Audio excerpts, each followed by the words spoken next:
ਮਾਨਯੋਗ vice principal ਸਾਹਿਬ, vice chancellor ਸਾਹਿਬ doctor Gurmukh Singh, ਬੀਬੀ ਮਨਦੀਪ ਕੌਰ ਅਤੇ doctor Sikandar Singh ਅਤੇ ਬਾਕੀ ਸਾਰੇ ਸੈਮੀਨਾਰ ਦੇ ਵਿੱਚ ਜੋ ਸ਼ਾਮਲ ਸਰੋਤੇ ਹੈ, ਸਾਰਿਆਂ ਨੂੰ ਵਾਹਿਗੁਰੂ ਜੀ ਕਾ ਖਾਲਸਾ, ਵਾਹਿਗੁਰੂ ਜੀ ਕੀ ਫਤਿਹ।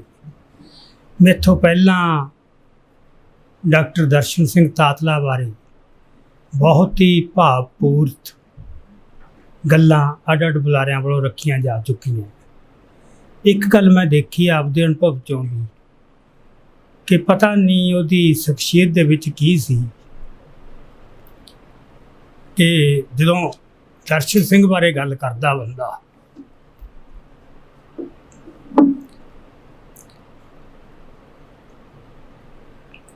ਭਾਵੁਕ ਹੋਏ ਬਗੈਰ ਰਹਿ ਨਹੀਂ ਸਕਦਾ। ਸੋ ਇੰਨੀ ਨਿਰਮਲ ਆਤਮਾ, ਇੰਨਾ ਨਿਰਛਲ ਬੰਦਾ ਅਤੇ ਨਾਲੇ ਰੂਹ ਵਾਲਾ ਵੀ। ਸੋ ਇਹੋ ਜਿਹੇ ਬੰਦੇ ਬਹੁਤ ਘੱਟ ਮਿਲਣਗੇ ਅਤੇ ਨਾਲ ਹੀ ਫਿਰ ਇੰਨਾ ਜ਼ਹੀਨ ਵਿਦਵਾਨ ਵੀ ਹੋਵੇ। ਇੰਨੇ ਗੁਣ ਇਕੱਠੇ ਹੋਣੇ, ਬੌਧਿਕ ਅਤੇ ਅਖਲਾਕੀ, ਇਹ ਬਹੁਤ ਨਿਵੇਕ ਲਈ ਵਰਤਾਰਾ ਹੈ। ਅੱਜ ਕੱਲ੍ਹ ਸਾਨੂੰ ਸਮਾਜ ਦੇ ਵਿੱਚ ਇਸ ਤਰ੍ਹਾਂ ਦੀਆਂ ਗੱਲਾਂ ਨਹੀਂ ਮਿਲਦੀਆਂ। ਸੋ ਮੈਂ ਜਿਹੜੀਆਂ ਗੱਲਾਂ ਹੋ ਚੁੱਕੀਆਂ ਬਹੁਤ, ਉਹਨਾਂ ਦਾ ਤਾਂ ਬਹੁਤਾ ਦੁਹਰਾਓ ਨਹੀਂ ਕਰੂੰਗਾ, ਪਰ ਮੈਂ ਕੁਛ ਗੱਲਾਂ ਨੇ ਜਿਹੜੀਆਂ ਮੈਨੂੰ ਲੱਗਦਾ ਕਿ ਉਹ ਵੀ ਸਾਹਮਣੇ ਆਉਣੀਆਂ ਚਾਹੀਦੀਆਂ। ਉਹਦੇ 'ਚ ਇਹ ਹੈ ਕਿ ਤੁਸੀਂ ਦਰਸ਼ਨ ਸਿੰਘ ਦੇ ਜਿਹੜਾ ਹੈਗਾ ਆਪਣਾ ਅਕੈਡਮਿਕ ਜੀਵਨ, ਜਦੋਂ ਉਹਦੇ ਉੱਤੇ ਝਾਤੀ ਮਾਰਦੇ ਆ ਤਾਂ ਇੱਕ ਅਚੰਭਾ ਹੁੰਦਾ ਵੀ ਬੰਦਾ ਜ਼ਿੰਦਗੀ 'ਚ ਇੰਨਾ ਕੰਮ ਵੀ ਕਰ ਸਕਦਾ। ਉਹ ਤੁਹਾਨੂੰ ਮੈਂ ਥੋੜ੍ਹੇ ਜਿਹੇ ਤੱਥ ਜਿਹੜੇ ਨੇ ਉਹਨਾਂ ਦੇ ਨਾਲ ਤੁਹਾਨੂੰ ਜਾਣ ਪਛਾਣ ਜੀ ਕਰਾਉਣੀ ਚਾਹੁੰਦਾ, ਕਿਉਂਕਿ ਹੁਣ ਆਪਾਂ ਕਹਿ ਤਾਂ ਦਿੰਦੇ ਹਾਂ ਕਿ ਬੰਦੇ ਨੇ ਬਹੁਤ ਕੰਮ ਕੀਤਾ, ਬਹੁਤ ਕੰਮ ਕੀਤਾ। ਇੱਥੋਂ ਉਹ 1972 ਦੇ ਵਿੱਚ ਇੰਗਲੈਂਡ ਗਏ ਆ ਮੇਰਾ ਖਿਆਲ। ਸੋ ਉਦੋਂ ਪਹਿਲਾਂ ਉਹ ਇੱਥੇ ਹੀ ਪੜ੍ਹੇ। ਉਸ ਮੌਕੇ ਨਕਸਲੀ ਲਹਿਰ ਦਾ ਜ਼ੋਰ ਸੀ। ਇਕੱਲੀ ਇੱਥੇ ਨਹੀਂ, ਮਤਲਬ ਕਮਿਊਨਿਸਟ ਵਿਚਾਰਧਾਰਾ ਦਾ ਦੁਨੀਆ ਪੱਧਰ ਦੇ ਉੱਤੇ ਬਹੁਤ ਵੱਡਾ ਉਭਾਰ ਸੀ। ਅਤੇ ਜਦੋਂ ਇਸ ਤਰ੍ਹਾਂ ਦੇ ਕੋਈ ਵੱਡੇ ਬਹਿਣ ਵਗਦੇ ਨੇ ਤਾਂ ਜਿਹੜਾ ਯੂਥ ਹੈ, ਨੌਜਵਾਨ ਹੈ, ਉਹਦੇ 'ਤੇ ਉਹਦਾ ਅਸਰ ਹੋਣਾ ਹੀ ਹੋਣਾ ਹੁੰਦਾ, ਕੋਈ ਵੀ ਹੈ। ਸੋ ਉਸ ਮੌਕੇ ਦੇ ਉੱਤੇ ਨੈਚੁਰਲੀ ਦਰਸ਼ਨ ਸਿੰਘ ਦੀ ਜਿਹੜੀ ਇਹਨੇ ਵੀ ਥੋੜ੍ਹਾ ਮਾਰਕਸਵਾਦੀ ਵਿਚਾਰਧਾਰਾ ਦਾ ਪ੍ਰਭਾਵ ਕਬੂਲਿਆ। ਇੱਥੇ ਮੇਰੀ ਉਹਨਾਂ ਨਾਲ ਇੱਕ ਜਾਤੀ ਰਿਲੇਸ਼ਨ ਵੀ ਬਣਦਾ ਹੈ ਕਿ ਜਿਹੜੇ ਨੌਜਵਾਨ ਇਹਦੇ ਨਾਲ ਇੱਥੇ ਕਾਲਜ ਪੜ੍ਹਦੇ ਸੀ, ਉਹ ਮੁੜ ਕੇ ਮੇਰੇ ਕਲਾਸ ਫੈਲੋ ਬਣੇ ਗੁਰੂ ਨਾਨਕ ਇੰਜੀਨੀਅਰਿੰਗ ਕਾਲਜ ਦੇ ਵਿੱਚ। ਅਤੇ ਉਹ 3-4 ਬੰਦੇ ਅਜਿਹੇ ਸੀ ਜਿਹੜੇ ਸਾਡੇ ਫਿਰ ਨਕਸਲੀ ਲਹਿਰ 'ਚ ਸਰਗਰਮ ਹੋਏ। ਅਤੇ ਦਰਸ਼ਨ ਸਿੰਘ ਦਾ ਇੱਕ ਬਹੁਤ ਹੀ ਨਜ਼ਦੀਕੀ ਅਤੇ ਪਿਆਰਾ ਦੋਸਤ ਸੀ, ਮੋਰ ਕਰੀਮਾ ਪਿੰਡ ਦਾ ਬਖਸ਼ੀਸ਼ ਸਿੰਘ। ਉਹ ਮੇਰਾ ਵੀ ਕਲਾਸ ਫੈਲੋ ਸੀ ਅਤੇ ਮੇਰਾ ਵੀ ਬਹੁਤ ਨਿੱਘਾ ਦੋਸਤ ਸੀ। ਅਤੇ ਜਦੋਂ ਅਸੀਂ ਕਾਲਜ ਛੱਡਿਆ, ਲਹਿਰ ਦੇ ਵਿੱਚ ਸ਼ਾਮਲ ਹੋਏ, ਉਹ ਅਸੀਂ ਇਕੱਠੇ ਹੋਏ ਸੀ। ਅਤੇ ਪਰ ਉਹ ਥੋੜ੍ਹੇ ਮਹੀਨਿਆਂ ਬਾਅਦ ਹੀ ਉਹ ਕਿਤੇ ਗ੍ਰਿਫਤਾਰ ਹੋਇਆ। ਆਪਦੇ ਕੋਲ ਉਹ ਬੰਬਰਾ ਗਰਨੇਡ ਰੱਖਦਾ ਹੁੰਦਾ ਸੀ, ਉਹਨੇ ਗਰਨੇਡ ਚਲਾਤਾ, ਸੋ ਆਪ ਵੀ ਉਹ ਸ਼ਹੀਦ ਹੋ ਗਿਆ ਅਤੇ ਨਾਲ ਕਾਫੀ ਸਾਰੇ ਪੁਲਿਸ ਵਾਲੇ ਉਹ ਬੰਦੇ ਮਾਰਤੇ। ਸੋ ਦਰਸ਼ਨ ਸਿੰਘ ਜਦੋਂ ਉਹਦੀ ਵੀ ਗੱਲ ਕਰਦਾ ਹੁੰਦਾ ਸੀ ਤਾਂ ਬੜੇ ਮੋਹ ਨਾਲ ਗੱਲ ਕਰਦਾ ਸੀ। ਇਹ ਗੱਲਾਂ ਦਾ ਮੈਨੂੰ ਪਹਿਲਾਂ ਪਤਾ ਨਹੀਂ ਸੀ। ਇਹ ਹੁਣ ਬਾਅਦ ਦੇ ਵਿੱਚ ਜਾ ਕੇ ਜਦੋਂ ਗੱਲਾਂ ਖੁੱਲ੍ਹੀਆਂ ਤਾਂ ਫਿਰ ਜਾ ਕੇ ਪਤਾ ਲੱਗਿਆ। ਸੋ ਇੱਕ ਇਸ ਕਿਸਮ ਦੇ ਉਹ ਵਿਚਾਰਧਾਰਕ ਮਾਹੌਲ ਅਤੇ ਪ੍ਰਭਾਵ ਹੇਠ ਇੰਗਲੈਂਡ ਗਿਆ। ਵਿਦਵਾਨ ਸੀ, ਬੁੱਧੀ ਬਹੁਤ ਵਿਵੇਕ ਤੀਖਣ ਸੀ, ਇਸ ਕਰਕੇ ਪੜ੍ਹਨਾ ਹੀ ਸੀ। ਅਤੇ ਉਹਨੇ ਜੋ ਸੋਚਿਆ ਹੋਣਾ ਆਪਦਾ ਸਾਰਾ ਅਕੈਡਮਿਕ ਜੀਵਨ, ਉਸ ਹਿਸਾਬ ਨਾਲ ਜਾ ਕੇ ਉਹ ਯੂਨੀਵਰਸਿਟੀ ਆਫ ਕੈਂਬਰਿਜ ਦੇ ਵਿੱਚੋਂ ਉਹਨੇ BA ਆਨਰਸ ਕੀਤੀ ਅਤੇ ਫਿਰ ਮੁੜ ਕੇ MA ਕੀਤੀ। ਇਹ 1974-76 ਦੇ ਵਿੱਚ 2 ਸਾਲ। ਉਹ ਉਸ ਯੂਨੀਵਰਸਿਟੀ ਦੇ ਵਿੱਚ ਪੜ੍ਹਿਆ। ਉਸ ਤੋਂ ਬਾਅਦ ਯੂਨੀਵਰਸਿਟੀ ਆਫ ਬਰਮਿੰਗਮ, ਇਹਦੇ ਵਿੱਚੋਂ ਫਿਰ ਜਾ ਕੇ ਉਹਨੇ MA ਕੀਤੀ ਸੋਸ਼ਲ ਸਾਇੰਸਿਸ ਦੇ ਵਿੱਚ, ਇਹ 76 ਤੇ 77 ਦੇ ਵਿੱਚ। ਹੁਣ ਇਸ ਤੋਂ 17 ਸਾਲਾਂ ਦੇ ਵਕਫੇ ਬਾਅਦ ਉਹ ਫਿਰ ਯੂਨੀਵਰਸਿਟੀ 'ਚ ਆਉਂਦਾ, ਫਿਰ PhD ਕਰਨ ਆਉਂਦਾ। ਹੁਣ ਇਹ ਤੱਥ ਬੜਾ ਅਹਿਮ ਹੈ ਕਿ 17 ਸਾਲਾਂ ਦੇ ਵਕਫੇ ਬਾਅਦ ਅਜਿਹੀ ਕਿਹੜੀ ਗੱਲ ਵਾਪਰ ਗਈ ਜਿੱਥੇ ਉਹਨੂੰ ਲੱਗਿਆ ਕਿ ਯੂਨੀਵਰਸਿਟੀ ਮੁੜ ਜਾਇਆ ਜਾਵੇ ਅਤੇ ਉੱਥੇ ਜਾ ਕੇ ਖੋਜ ਕੀਤੀ ਜਾਵੇ। ਉਹ ਜੋ ਵਾਪਰ ਗਈ ਗੱਲ ਉਹ ਸੀ 1984 ਕਿ ਦਰਬਾਰ ਸਾਹਿਬ 'ਤੇ ਹਮਲਾ, ਅਤੇ ਦਰਸ਼ਨ ਸਿੰਘ ਤਾਤਲਾ ਉਦੋਂ ਇੰਗਲੈਂਡ 'ਚ ਸੀ, ਅਤੇ 1984 ਨੇ ਸਿੱਖਾਂ ਦੇ ਉੱਤੇ ਕੀ ਅਸਰ ਪਾਇਆ ਇਹਦੇ ਬਾਰੇ ਮੇਰਾ ਖਿਆਲ ਹੁਣ ਬਹੁਤਾ ਜ਼ਿਕਰ ਕਰਨ ਦੀ ਲੋੜ ਨਹੀਂ। ਸਭ ਨੂੰ ਪਤਾ ਹੈ ਕਿ ਕੋਈ ਅਭਾਗਾ ਸਿੱਖ ਹੀ ਹੋਊ ਜਿਹਨੂੰ ਉਸ ਗੱਲ ਦਾ ਕੋਈ ਫਰਕ ਹੀ ਨਾ ਪਿਆ ਹੋਵੇ, ਜਿਹੜਾ ਅੰਦਰੋਂ ਝੰਜੋੜਿਆ ਨਾ ਗਿਆ ਹੋਵੇ, ਹਲੂਣਿਆ ਨਾ ਗਿਆ ਹੋਵੇ। ਤਕਰੀਬਨ ਹਰ ਇੱਕ ਦੇ ਉੱਤੇ ਉਹਦਾ ਅਸਰ ਹੋਇਆ। ਸੋ ਉਹ ਅਸਰ ਕੀ ਹੋਇਆ, ਇਹ ਦਰਸ਼ਨ ਸਿੰਘ ਨੇ ਆਪਦੇ ਹੱਥੀਂ ਲਿਖਿਆ। ਜਿਹੜੀ ਉਹਨਾਂ ਦੀ ਸਭ ਤੋਂ ਅਖੀਰ 'ਤੇ ਕਿਤਾਬ ਆਈ, ਆਪਦੇ ਹੱਥੀਂ ਜਿਹੜੀ ਛਪਾਈ ਉਹਨਾਂ ਨੇ ਆਪਦੇ ਜੀਵਨ ਦੀ ਸਭ ਤੋਂ ਅਖੀਰ 'ਤੇ ਕਿਤਾਬ, ਉਹ ਹੈਗੀ ਸੰਤ ਸਿੰਘ ਸੇਖੋਂ ਦੇ ਲੇਖਾਂ ਦਾ ਸੰਗ੍ਰਹਿ। ਉਹ ਤੀਜਾ ਘੱਲੂਘਾਰਾ ਉਹਨੂੰ ਹੈਡਿੰਗ ਦਿੱਤਾ ਹੈ। ਸੋ ਇਹ ਹੈਡਿੰਗ ਦੇਣਾ ਹੀ ਆਪਦੇ ਆਪ 'ਚ ਬਹੁਤ ਭਾਵਪੂਰਤ ਹੈ। ਉਸ ਦੀ ਇੱਕ ਲੰਮੀ ਉਹਨਾਂ ਨੇ ਭੂਮਿਕਾ ਕਹਿ ਲਓ, ਕੁਛ ਮੁਖਬੰਦ ਲਿਖਿਆ, ਇੱਕ ਪ੍ਰਵੇਸ਼ਕ ਲੇਖ ਲਿਖਿਆ ਜਿਹੜਾ ਕਿ ਤਕਰੀਬਨ ਮੇਰਾ ਖਿਆਲ 65 ਪੇਜ ਤੋਂ ਲੰਬਾ ਵੱਧ ਹੋਣਾ। ਸੋ ਉਸ ਲੇਖ ਦੇ ਵਿੱਚ ਉਹਨਾਂ ਨੇ ਆਪਦਾ ਜ਼ਿੰਦਗੀ ਦਾ ਤਕਰੀਬਨ ਸਾਰਾ ਨਿਚੋੜ ਜਿਹੜਾ 84 ਨੂੰ ਲੈ ਕੇ ਸੀ ਉਹ ਉਹਦੇ ਵਿੱਚ ਦਿੱਤਾ ਹੈ। ਉਹਦੇ ਵਿੱਚ ਉਹ ਜ਼ਿਕਰ ਕਰਦੇ ਨੇ, ਇੰਗਲੈਂਡ ਦੇ ਬਰਮਿੰਗਮ ਸ਼ਹਿਰ ਰਹਿੰਦਾ ਮੈਂ ਵਲੈਤ ਦੇ ਸਿੱਖ ਭਾਈਚਾਰੇ ਵਿੱਚ 1984 ਦੇ ਪ੍ਰਤੀਕਰਮ ਵਜੋਂ ਗੁਸੈਲੇ, ਰੋਸ ਅਤੇ ਸੋਗ ਭਰੇ ਵਾਤਾਵਰਨ ਦੇ ਕੁਝ ਹਿੱਸੇ ਦਾ ਚਸ਼ਮਦੀਦ ਗਵਾਹ ਹਾਂ। 1984 ਦੀ ਇਸ ਅਣਕਿਆਸੀ ਘਟਨਾ ਨੇ ਮੇਰੇ ਮਨ ਨੂੰ ਡਾਢਾ ਹਲੂਣਿਆ। ਇਸ ਦੁਖਾਂਤ ਦਾ ਅਸਰੀ ਸਮਝੋ ਮੈਂ ਆਪਣੇ ਖੋਜ ਲਈ ਪਹਿਲਾਂ ਚੁਣਿਆ ਵਿਸ਼ਾ ਬਦਲ ਕੇ ਪਰਦੇਸੀ ਸਿੱਖਾਂ ਦਾ ਪੰਜਾਬ ਨਾਲ ਸੰਬੰਧ ਲਿਆ ਅਤੇ ਇਸ ਲਈ ਕੈਨੇਡਾ, ਅਮਰੀਕਾ ਅਤੇ ਯੂਰਪ ਦੇ ਕਈ ਮੁਲਕੀ ਅਖਬਾਰ, ਰਸਾਲੇ ਅਤੇ ਹੋਰ ਦਸਤਾਵੇਜ਼ ਲੱਭਣ ਤੁਰਿਆ। 1997 ਵਿੱਚ ਮੈਂ ਆਪਣੀ ਖੋਜ ਆਧਾਰਿਤ ਪੁਸਤਕ ਛਪਾਈ, ਬਲਕਿ ਮੇਰਾ ਸਾਰਾ ਅਕਾਦਮਿਕ ਜੀਵਨ ਪਰਦੇਸੀ ਸਿੱਖਾਂ ਦੀ ਖੋਜ ਵਿੱਚ ਹੀ ਗੁਜ਼ਰਿਆ। ਸੋ ਗੱਲ ਇਹ ਵਾਪਰ ਗਈ ਕਿ 1984 ਨੇ ਪਹਿਲਾਂ ਸ਼ਾਇਦ ਉਹਨਾਂ ਦੇ ਮਨ ਦੇ ਵਿੱਚ ਇਕਨੋਮਿਕਸ ਭਾਰੂ ਸੀ ਜਾਂ ਕੁਛ ਸੋਸ਼ੀਓਲੋਜੀ ਦੇ ਉਹ ਵਿਸ਼ੇ ਸੀ ਜਿਨ੍ਹਾਂ ਦੇ ਉੱਤੇ ਉਹ PhD ਕਰਨ ਬਾਰੇ ਸੋਚ ਰਹੇ ਸੀ। ਪਰ ਜਦੋਂ 1984 ਦਾ ਵਾਪਰ ਗਿਆ ਤਾਂ ਉਹਨਾਂ ਨੇ ਉਹ ਸਾਰੀਆਂ ਗੱਲਾਂ ਛੱਡ ਦਿੱਤੀਆਂ। ਹੁਣ ਇੱਕ ਵਿਦਵਾਨ ਦਾ ਅਤੇ ਆਮ ਬੰਦੇ ਦਾ ਫਰਕ ਇਹ ਹੁੰਦਾ, ਉਸ ਜਿਹੜਾ ਮਾਹੌਲ ਸੀ ਉਹਦਾ ਅਸਰ ਤਕਰੀਬਨ ਸਾਰਿਆਂ 'ਤੇ ਹੋਇਆ। ਕਿਸੇ 'ਤੇ ਵਕਤੀ ਤੌਰ 'ਤੇ ਹੋਇਆ, ਕਿਸੇ 'ਤੇ ਕਾਫੀ ਚਿਰ ਰਿਹਾ, ਕਿਸੇ 'ਤੇ ਸਥਾਈ ਪ੍ਰਭਾਵ ਵੀ ਪਈ।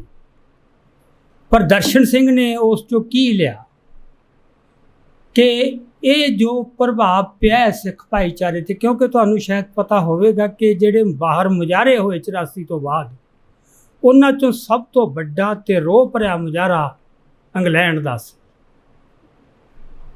ਇੰਗਲੈਂਡ ਦੇ ਕਿਸੇ ਕੋਨੇ 'ਚੋਂ ਕੋਈ ਸਿੱਖ ਨਹੀਂ ਰਿਹਾ ਹੋਣਾ ਜਿਹੜਾ ਲੰਡਨ ਨਹੀਂ ਆਇਆ ਉਸ ਮੁਜ਼ਾਹਰੇ ਵਾਸਤੇ। ਸੋ ਮੈਨੂੰ ਉੱਥੇ ਬੰਦਿਆਂ ਨੇ ਦੱਸਿਆ ਕਿ ਬੱਸਾਂ ਨਹੀਂ ਸੀ ਮਿਲ ਰਹੀਆਂ ਕਿਰਾਏ 'ਤੇ, ਬੱਸਾਂ ਮੁੱਕ ਗਈਆਂ, ਟਰਾਮਾਂ ਭਰ ਗਈਆਂ, ਜਿਵੇਂ ਤਕਰੀਬਨ ਸਾਰਾ ਸਿੱਖ ਜਗਤ ਹੀ ਉੱਠ ਕੇ ਉੱਥੇ ਆ ਗਿਆ। ਸੋ ਉਸ ਨੂੰ ਜਿਸ ਨੀਝ ਨਾਲ ਦੇਖਿਆ ਦਰਸ਼ਨ ਸਿੰਘ ਨੇ, ਉਹ ਇਹ ਸੀ ਕਿ ਇਹ ਜਿਹੜਾ ਰੋਹ ਹੈ ਜਾਂ ਗੁੱਸਾ ਹੈ, ਇਹਦੇ ਪਿੱਛੇ ਭਲਾ ਕੀ ਗੱਲ ਪਈ। ਪਹਿਲੀ ਗੱਲ ਤਾਂ ਇਹ ਕਿ ਇਹ ਵਕਤੀ ਹੈ, ਇੱਕ ਉਬਾਲ ਜਿਹਾ ਗੁੱਸੇ ਦਾ ਜਿਹੜਾ ਕੁਛ ਚਿਰ ਬਾਅਦ ਆਪਾਂ ਦੇਖਦੇ ਹਾਂ ਵੀ ਹੌਲੀ ਹੌਲੀ ਬਹਿ ਜਾਂਦਾ, ਜਾਂ ਇਹਨੇ ਕੋਈ ਸਥਾਈ ਪ੍ਰਭਾਵ ਵੀ ਛੱਡਣਾ। ਅਤੇ ਜਿਹੜਾ ਸਥਾਈ ਪ੍ਰਭਾਵ ਛੱਡਣਾ ਉਹ ਕੀ ਹੋ ਸਕਦਾ। ਉਹਨੇ ਇਸ ਤਰ੍ਹਾਂ ਫਿਰ ਇਸ ਮਸਲੇ ਨੂੰ ਖੋਜਣ ਤੁਰ ਪਿਆ। ਉਸ 'ਚ ਫਿਰ ਜਿਸ ਸਿੱਟੇ ਤੇ ਪਹੁੰਚਿਆ,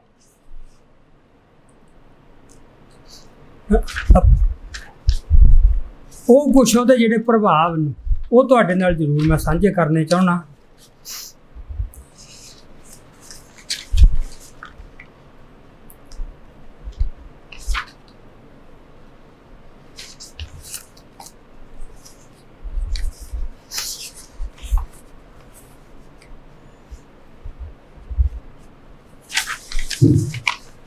ਇੱਕ ਮਿੰਟ। 1984 ਦੀ ਸੈਨਿਕ ਕਾਰਵਾਈ ਦੇ ਸਿੱਟੇ ਵਜੋਂ ਉਪਜੀਆਂ ਦੁਖਦਾਈ ਘਟਨਾਵਾਂ ਨੇ ਸਮੂਹ ਸਿੱਖਾਂ ਨੂੰ ਭਾਰਤੀ ਰਾਜਨੀਤੀ ਦੀ ਮੁੱਖ ਧਾਰਾ ਤੋਂ ਤਾਂ ਅਲੱਗ-ਥਲੱਗ ਹੀ ਕਰ ਦਿੱਤਾ।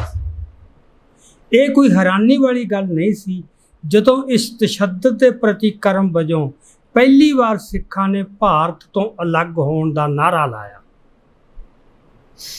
ਬਹੁਤ ਸਾਰੇ ਸਿੱਖਾਂ ਨੂੰ ਪਹਿਲੀ ਵਾਰ ਆਪਣੇ ਸੁਤੰਤਰ ਮੁਲਕ ਦੀ ਅਣਹੋਂਦ ਖਟਕਣ ਲੱਗੀ ਜਿੱਥੇ ਉਹ ਆਪਣੀ ਕਿਸਮਤ ਦੇ ਖੁਦ ਮਾਲਕ ਹੋਣ।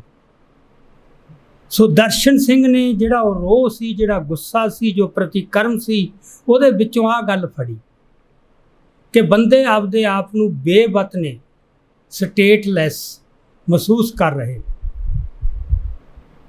ਤੇ ਫਿਰ ਉਹਨਾਂ ਦੇ ਵਿੱਚ ਇਹ ਜਾਗੀ ਗੱਲ ਕਿ ਆਪਦਾ ਵਤਨ ਚਾਹੀਦਾ। ਜਿਹੜਾ ਇਹ ਐਲੀਮੈਂਟ ਆਉਣਾ, ਵਕਤੀ ਗੁੱਸੇ 'ਚ ਤਾਂ ਬਹੁਤ ਕੁਝ ਹੋ ਜਾਂਦਾ, ਭੰਨ ਤੋੜ ਵੀ ਹੋ ਜਾਂਦੀ ਹੈ, ਪਰ ਇੱਕ ਜਿਹੜੀ ਗੱਲ ਮਨ 'ਚੋਂ ਕਿਤੇ ਨਿਕਲ ਗਈ ਸੀ ਕਿ ਭਾਰਤ ਸਾਡਾ ਦੇਸ਼ ਹੈ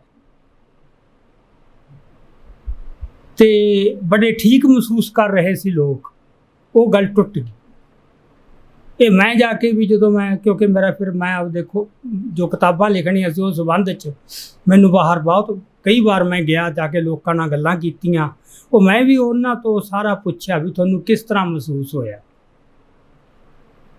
ਤੇ ਜਿਹੜੀ ਗੱਲ ਡਾਕਟਰ ਗੁਰਮੁਖ ਸਿੰਘ ਨੇ ਕੀਤੀ ਸੀ ਕਿ ਇੰਡੀਆ ਜਾਂ ਭਾਰਤ ਕਹਿਣਾ ਦੇਸ਼ ਨੂੰ ਆਪਦਾ, ਇਹ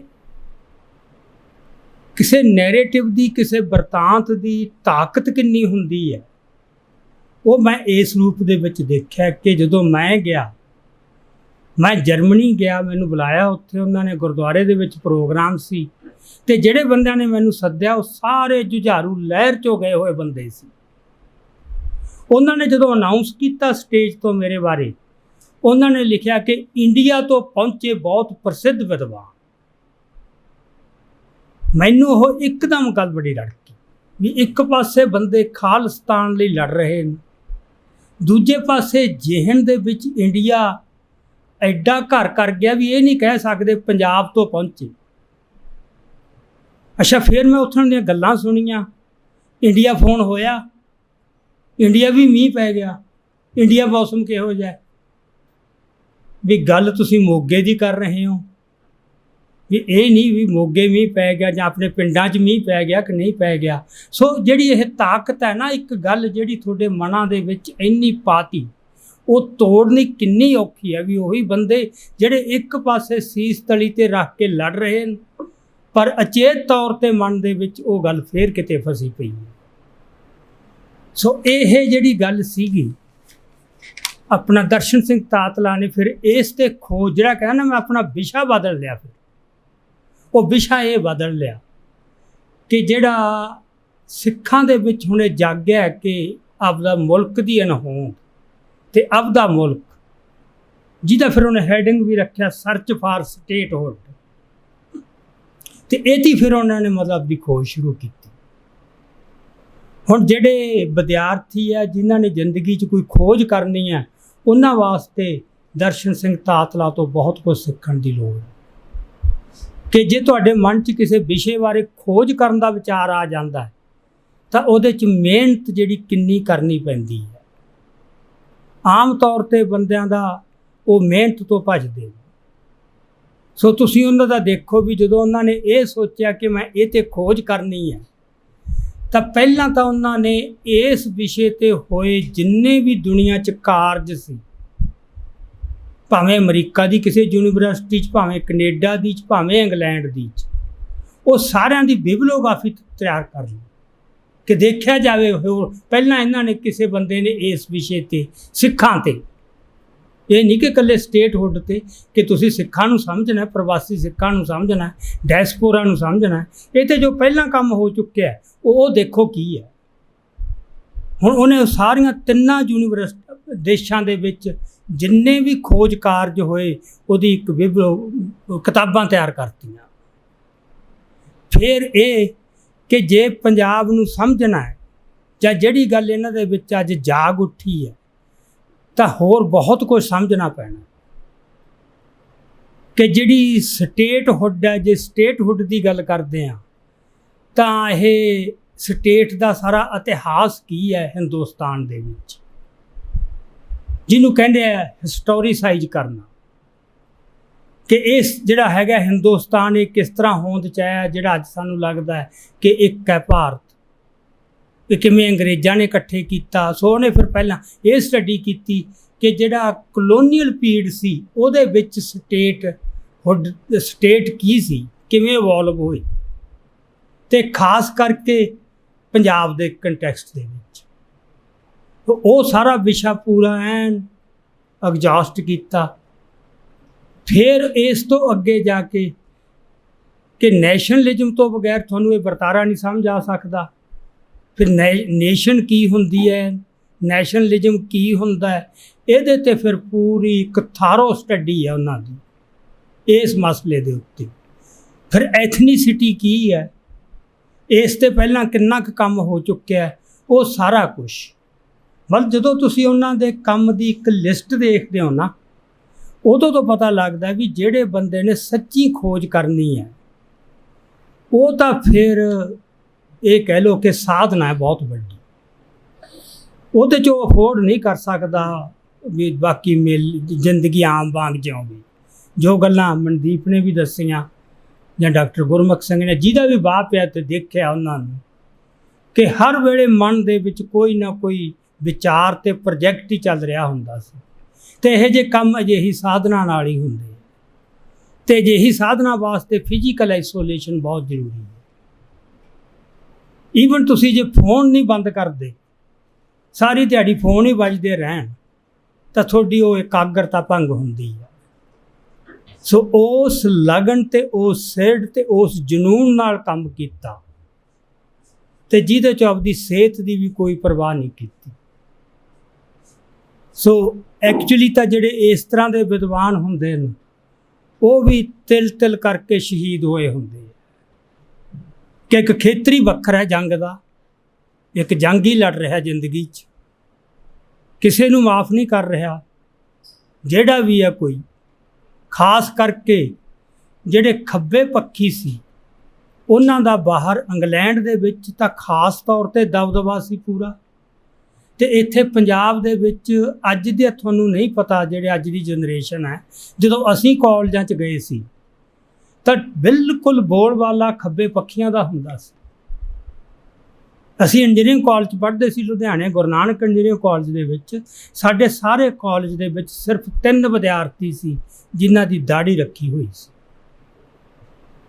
650 ਵਿਦਿਆਰਥੀਆਂ 'ਚੋਂ।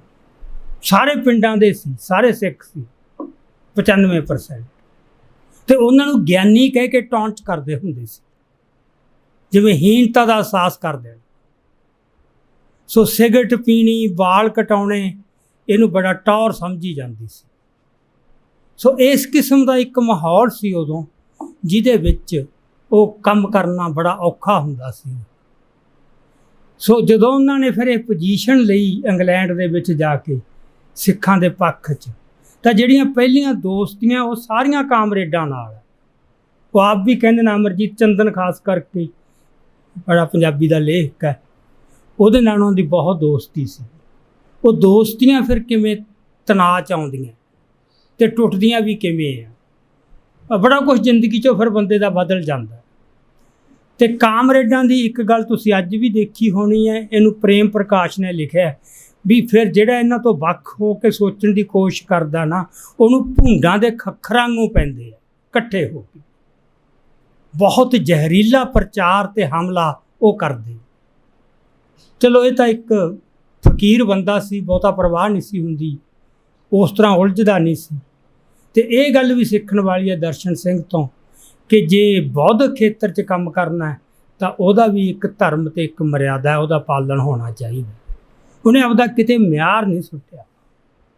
ਜੇ ਕਿਸੇ 'ਤੇ ਗੁੱਸਾ ਵੀ ਆਇਆ, ਔਖ ਵੀ ਹੋਈ, ਕਿਤੇ ਵੀ ਨਾ ਤਾਂ ਸ਼ਬਦਾਂ ਦੇ ਵਿੱਚ ਅਤੇ ਨਾ ਕਿਸੇ ਵਿਚਾਰ ਜਾਂ ਭਾਵਨਾ ਦੀ ਲੈਵਲ ਦੇ ਉੱਤੇ ਉਹ ਬਹੁਤਾ ਹੇਠਾਂ ਨਹੀਂ ਡਿੱਗਿਆ ਕਿਤੇ। ਉਹ ਆਪਦਾ ਇੱਕ ਮਿਆਰ ਕਾਇਮ ਰੱਖੇ। ਇਹ ਕੰਮ ਬਹੁਤ ਇਹ ਵੀ ਇੱਕ ਬਹੁਤ ਵੱਡਾ ਇਖਲਾਕੀ ਗੁਣ ਹੈ ਕਿ ਤੁਸੀਂ ਆਪਦੇ ਗੁੱਸੇ ਨੂੰ ਵੀ ਇੱਕ ਸੰਜਮ 'ਚ ਰੱਖ ਕੇ ਚੱਲ ਰਹੇ ਹੋ। ਅਤੇ ਇਹ ਵੀ ਇੱਕ ਸਾਧਨਾ ਅਤੇ ਘਾਲਣਾ ਨਾਲ ਹੀ ਗੱਲਾਂ ਆਉਂਦੀਆਂ ਨੇ ਜਿਹੜੀਆਂ ਕਰੈਕਟਰ ਦੇ ਵਿੱਚ। ਸੋ ਇਹ ਗੱਲਾਂ ਸੀਗੀਆਂ ਜਿਹੜੀਆਂ ਜਿੱਥੋਂ ਉਹਨੇ ਆਪਣਾ ਫਿਰ ਜਿਹੜਾ ਵਿਸ਼ਾ ਬਦਲਿਆ, ਫਿਰ ਜਿਹੜੀ ਖੋਜ ਕੀਤੀ, ਉਸ ਜਿਹੜਾ ਥੀਸਿਸ ਰੱਖਿਆ ਉਹਨੇ ਆਪਦਾ PhD ਜਿਹਤੇ ਕੀਤੀ, ਉਹਦਾ ਟਾਈਟਲ ਇਹ ਸੀ the politics of homeland, ethnic linkages and political mobilization among Sikhs in Britain and North America. ਕਾਫੀ ਲੰਬਾ ਚੌੜਾ ਹੈ ਵੀ ਤੁਸੀਂ ਇੱਥੋਂ ਚਲੇ ਜਾਂਦੇ ਹੋ ਆਪਦਾ ਦੇਸ਼ ਛੱਡ ਕੇ, ਜਿਹੜੇ ਤੁਹਾਡੇ ਪਿੱਛੇ ਸੰਬੰਧਨ ਲਿੰਕ ਨੇ ਉਹਦੇ ਨਾਲ, ਉਹ ਕਿੰਨੇ ਕੁ ਸਟਰੋਂਗ ਹੈ। ਜੇ ਉਹ ਸਟਰੋਂਗ ਨਹੀਂ ਹੋਣਗੇ ਫਿਰ ਇੱਥੇ ਕੀ ਵਾਪਰ ਰਿਹਾ ਉਹਨਾਂ ਦੀ ਸਿਹਤ 'ਤੇ ਬਹੁਤਾ ਅਸਰ ਨਹੀਂ ਹੁੰਦਾ। ਸੋ ਉਹਨੇ ਇਹ ਗੱਲ ਨੋਟ ਕੀਤੀ ਸਾਰੇ ਕੁਛ 'ਚੋਂ ਕਿ ਜਿੱਥੇ ਮਰਜ਼ੀ ਚਲੇ ਜਾਓ, ਪੰਜਾਬ ਦਾ ਬੰਦਾ ਜਿੱਥੇ ਮਰਜ਼ੀ ਚਲਾ ਜਾਵੇ, ਉਹ ਪੰਜਾਬ ਜਿਹਨ 'ਚੋਂ ਨਿਕਲਦਾ ਨਹੀਂ ਕਦੇ ਵੀ। ਮੈਂ ਵੀ ਦੇਖਿਆ ਉੱਥੇ ਜੇ ਤੁਹਾਨੂੰ ਉੱਥੇ ਰਹਿਣਾ ਪੈ ਜੇ ਕੁਛ ਚਿਰ, ਤੁਸੀਂ ਜਦੋਂ ਟਾਈਮ ਵੀ ਦੇਖਦੇ ਹੋ ਵੀ 10 ਵੱਜ ਗਏ, ਵੀ ਪੰਜਾਬ 'ਚ ਕਿੰਨੇ ਵਜੇ ਹੋਣਗੇ। ਅੱਛਾ, ਮੀਂਹ ਪੈ ਗਿਆ ਵੀ ਉੱਥੇ ਪਿਆ ਕਿ ਨਹੀਂ, ਮਤਲਬ ਹਰ ਗੱਲ ਤੁਹਾਡੀ ਹੈ ਵੀ ਕੰਸਰਨ ਪੰਜਾਬ ਨਾਲ ਟੁੱਟਦਾ ਨਹੀਂ ਜਾ ਕੇ ਕਿਤੇ। ਅਤੇ ਇਸ ਕਰਕੇ ਉਹਨੇ ਇਹ ਜਿਹੜਾ ਆਸਪੈਕਟ ਹੈ ਇਹ ਫਿਰ ਕੀਤਾ। ਅੱਛਾ, ਫਿਰ ਜਿਹੜਾ ਉਹਦਾ ਸਾਰਾ ਰਿਸਰਚ ਸਪੈਸ਼ਲਾਈਜੇਸ਼ਨ ਹੈ, ਜਿਹੜਾ ਫਿਰ ਉਹਨੂੰ ਟੀਚਿੰਗ ਵੀ ਉਹਨੇ ਉਸੇ 'ਤੇ ਕੀਤੀ। ਉਹਦੇ ਹੁਣ ਤੁਸੀਂ ਵਿਸ਼ੇ ਦੇਖੋ। Number 1, the Sikh diaspora, history, settlement and contemporary issues of reproduction of religious tradition, Punjabi language and literary expressions. ਇਹ ਸਾਰਾ ਕੁਛ ਹੰਗਾਰਿਆ। ਫਿਰ ਇਕੱਲੇ ਇੰਗਲੈਂਡ 'ਚ ਨਹੀਂ, ਜਿੰਨੇ ਪ੍ਰਵਾਸੀ ਸਿੱਖ, ਉਹਦੇ ਵਾਸਤੇ ਜਿਹੜੀਆਂ ਰਿਸਰਚ ਟੂਰਸ ਲਾਏ ਸਮਰ ਵਕੇਸ਼ਨਸ ਦੇ ਵਿੱਚ। ਕੈਲੀਫੋਰਨੀਆ 2 ਵਾਰ ਗਏ, ਬ੍ਰਿਟਿਸ਼ ਕੋਲੰਬੀਆ 2 ਵਾਰ ਗਏ, ਅਮਰੀਕਾ ਗਏ, ਅਤੇ ਈਵਨ ਜਰਮਨੀ 'ਚ ਜਦੋਂ ਦੇਖਿਆ ਕਿ 92-93 ਤੋਂ ਬਾਅਦ ਬਹੁਤ ਵੱਡੀ ਗਿਣਤੀ ਸਾਡੇ ਲੋਕ ਜਰਮਨੀ 'ਚ ਪਹੁੰਚੇ, ਤਾਂ ਇੱਕ ਸਮਰ ਦਾ ਜਿਹੜਾ ਰਿਸਰਚ ਟੂਰ ਸੀ ਉਹਨਾਂ ਦਾ, ਉਹ ਸਿਰਫ ਜਰਮਨੀ ਦੇ ਵਿੱਚ ਸੀ। ਉੱਥੋਂ ਜਾ ਕੇ ਸਾਰਾ ਕੁਛ ਫਿਰ ਉਹ ਇਕੱਠਾ ਕਰਕੇ ਲਿਆਉਣਾ ਅਤੇ ਫਿਰ ਉਹਦੇ ਵਿੱਚੋਂ ਉਹਨੂੰ ਪੜ੍ਹ ਕੇ ਉਹਨੂੰ ਥਿਓਰਾਈਜ਼ ਕਰਨਾ ਜਾਂ ਉਹਦੇ ਵਿੱਚੋਂ ਕੋਈ ਕਨਕਲੂਜਨ ਡਰਾ ਕਰਨੇ। ਸੋ ਬਹੁਤ ਸਾਧਨਾ ਦਾ ਕੰਮ ਸੀ। ਅੱਛਾ, ਨੰਬਰ 1 ਇਹ ਸੀ ਰਿਸਰਚ ਦਾ। ਦੂਜਾ, ethnicity and state building process in South Asia during the colonial period with special reference to Punjab। ਤੀਜਾ ਸੀ the post colonial Punjab society, social and economic transformation in the Indian Punjab। ਕਿਉਂਕਿ ਇਕੱਲੇ past ਨੂੰ ਸਮਝ ਕੇ ਨਹੀਂ ਤੁਸੀਂ ਸਮਝ ਸਕਦੇ, ਜੋ ਪ੍ਰੈਜੈਂਟ ਹੈ ਉਹ ਕੀ ਕੁਛ ਵਾਪਰਿਆ। ਸੋ ਇੱਥੇ ਫਿਰ ਜਿਹੜੀ ਆਰਥਿਕ ਤਬਦੀਲੀਆਂ ਆਈਆਂ, ਖਾਸ ਕਰਕੇ ਕਲਚਰ ਜਿਹੜਾ ਆਪਣਾ ਗ੍ਰੀਨ ਰੈਵੋਲੂਸ਼ਨ ਹੈ, ਵੀ ਉਹਨੇ ਇੱਥੇ ਕਿਸ ਕਿਸਮ ਦੇ ਅਸਰ ਤਬਦੀਲੀਆਂ ਲਿਆਂਦੀਆਂ। ਇਕੱਲੇ ਆਰਥਿਕ ਜੀਵਨ 'ਤੇ ਨਹੀਂ, ਸੱਭਿਆਚਾਰਕ ਅਤੇ ਸੋਸ਼ਲ ਜ਼ਿੰਦਗੀ ਦੇ ਵਿੱਚ ਵੀ ਉਹ ਸਾਰੇ ਕੁਛ ਨੂੰ ਪੜ੍ਹਿਆ, ਉਹਨੂੰ ਵੀ ਆਪਦੇ ਅਧਿਐਨ ਅਤੇ ਖੋਜ ਦਾ ਵਿਸ਼ਾ ਬਣਾਇਆ। ਫਿਰ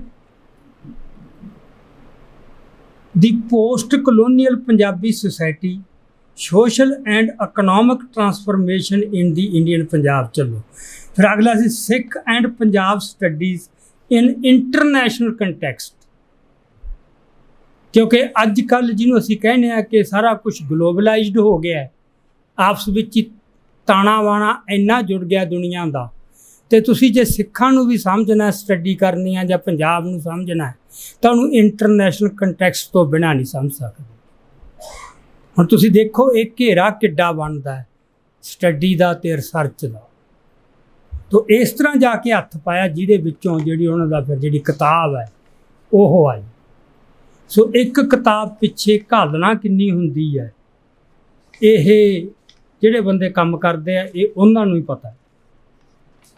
तो ये विच उन्हां ने 1984, मैं एक जिहड़ा मोटी जी लिस्ट आप देख के गिनती की है, 1984 तो 2021 तक 37-38 साल का वक्त पीरियड बनता है, जिहदे चों 22 तां किताबां आप लिखियां, 22 किताबां आप लिखियां। बाकी होरना जिहड़े प्रोमीनेंट लेखकां वालों संपादित कीतियां 26 किताबां दर्शन सिंह दे चैप्टर शामिल है। फिर बड़े प्रसिद्ध जिहड़े 29 जर्नल्स जिन्नी एक लिस्ट मैं बनाई है, जिहदे च उन्हां दे लेख छपे जां छपदे रहे लगातार। इस तो बिना होर जिहड़ा फुटकल काम बहुत कीता, जिन्होंने कहते हैं कमिशनड reports for स्टैचूएटरी and voluntary organisations. मतलब ये भी जो इंग्लैंड च रहिंदे हैं, उत्थों किसी एरिए की म्यूनसिपल कमेटी ने कुछ जानना चाहे भी सानू आह दसो इत्थे, क्योंकि उन्होंने उत्थे प्रॉब्लम आउंदियां कि पंजाबी पढ़ाउणी है जां कल्चर दियां जां होर, उहदे बारे वो स्टडी करते हैं रिपोर्टां। उहदे वास्ते भी इन्होंने पता नहीं किन्नियां इहो जिहियां रिपोर्टां तैयार कीतियां, किन्नियां गुरद्वारा कमेटियां ने इन्हां नूं बेनती कीती, क्योंकि उत्थे वो जो भी करना है, जे उन्होंने पंजाबी भी पढ़ाउणी है तो कुछ भी करना है, तो वह बकायदा उत्थे एक तरीका यह है कि एक पहला स्टडी करके वो प्रोजैक्ट रिपोर्ट तैयार की जाती है। मतलब जिंदगी च हुण तुसीं देखो भी ये किन्नियां किताबां, किन्ने लेख, किन्नियां कानफ्रेंसां ऑर्गेनाइज कीतियां, किन्ने रिसर्च विजिट। ते हार्ट जिहड़ा है दिल, वो किन्ने साल पहले ही रोगी हो गया सी, बाईपास सर्जरी हो चुकी है, तो बंदे की बाईपास सर्जरी हुई होवे उदों तो होए ना ना मैथों, मैं खिचण वाला काम नहीं करना, मैथों ये नहीं होना। मतलब ना ट्रैवल करन दी किते कोई झिझक है तो ना काम करन दी। सो ये गल्लां हुंदियां कि तुहाडे अंदर जिहड़ा अपना बहुत सोहना मनदीप ने भी दस्सिया ते डॉक्टर गुरमुख सिंह ने भी, कि जिहड़ा पंजाब नाल जां आपदी धरती नाल ते आपदे लोकां नाल जिहड़ा इश्क है ना, वो किन्ना स्ट्रॉन्ग, कि वो सिर्फ शब्दां दी लैवल ते है, कहण दी लैवल ते है, जां किते अंदर रूह च वसी हुई है गल, वो नहीं फिर टिकण दिंदा। सो वो जिहड़ी गल सी कि इत्थों जाना तो एकदम लगना कि मैं विछड़ रहा आपदी धरती ते आपदे पंजाब नाल, फिर मुड़ के आउण दी जिहड़ी हैगी सी कि कदों मैं वापस आवां। सो ये प्रोफैसर पूर्ण सिंह दा दिसदा है, ਉਹਦੇ ਕਾਰਜਾਂ 'ਚ ਵੀ ਦਿਸਦਾ, ਉਹਦੇ ਜੀਵਨ 'ਚ ਵੀ ਦਿਸਦਾ, ਤੇ ਹੋਰ ਵਿਦਵਾਨਾਂ 'ਚ ਇਸ ਲੈਵਲ ਦਾ, ਇਸ ਸ਼ਿੱਦਤ ਨਾਲ ਜਿਹੜਾ ਅਹਿਸਾਸ ਸੀਗਾ ਉਹ ਬਹੁਤ ਘੱਟ ਹੈ। ਸੋ ਹੁਣ ਇੱਕ ਦੋ ਗੱਲਾਂ ਮੈਂ, ਹੁਣ ਟਾਈਮ ਕਾਫੀ ਹੋ ਗਿਆ, ਕਿ ਜਿਹੜਾ ਉਹਨੇ 1984 ਤੋਂ ਬਾਅਦ ਸਿੱਖਾਂ ਦੇ ਉੱਤੇ ਜਿੰਨਾ ਕੁ ਅਸਰ ਹੋਇਆ, ਉਹਦਾ ਇੱਕ ਉਹਨੇ ਲਿਖਿਆ ਕਿ ਭਾਰੀ ਸੱਟ ਅਤੇ ਸਹਿਮ ਵਾਲਾ ਦੁਖਾਂਤ ਇਹ ਇੱਕ ਪਾਸੇ ਰੰਜਿਸ਼, ਗੁੱਸੇ ਤੇ ਬਦਲੇ ਦੀ ਭਾਵਨਾ ਪੈਦਾ ਕਰਦਾ ਹੈ, ਦੂਜੇ ਬੰਨੇ ਅਹਿਸਾਸੇ ਕਮਤਰੀ ਦੀ ਹਨੇਰੀ ਲਿਆਉਂਦਾ ਹੈ, ਇਨਫੀਰੀਅਰਿਟੀ ਕੰਪਲੈਕਸ। ਕਿਉਂਕਿ ਉਹਨੇ ਸਟੱਡੀ ਕੀਤੇ ਜੋ ਰੁਝਾਨ ਪ੍ਰਗਟ ਹੋਏ ਸਿੱਖਾਂ ਦੇ ਵਿੱਚ, ਬਾਹਰ ਵੀ ਤੇ ਇੱਥੇ ਵੀ। ਉਹ ਕਹਿੰਦਾ ਜਦੋਂ ਤੁਹਾਡੇ ਤੇ ਕੋਈ ਬਹੁਤ ਵੱਡਾ ਸਦਮਾ ਵਾਪਰਦਾ ਨਾ ਜ਼ਿੰਦਗੀ 'ਚ, ਉਹ ਇੱਕ ਵਾਰ ਤੁਹਾਨੂੰ ਮਧੋਲ ਦਿੰਦਾ, ਉਹਦੇ 'ਚੋਂ ਗੁੱਸਾ ਵੀ ਆਉਂਦਾ ਹੈ, ਪਰ ਗੁੱਸੇ ਦੇ ਨਾਲ ਉਹ ਕਹਿੰਦਾ ਕਈ ਵਾਰ ਤੁਹਾਡੇ 'ਚ ਦੋਸ਼ੀ ਹੋਣ ਦੀ ਭਾਵਨਾ ਵੀ ਸ਼ਾਇਦ ਸਾਡੇ 'ਚ ਹੀ ਕੋਈ ਕਮੀ ਸੀ, ਸਾਥੋਂ ਹੀ ਕੋਈ ਗਲਤੀ ਹੋਈ, ਇਹ ਥਿੰਕਿੰਗ ਵੀ ਆਉਂਦੀ।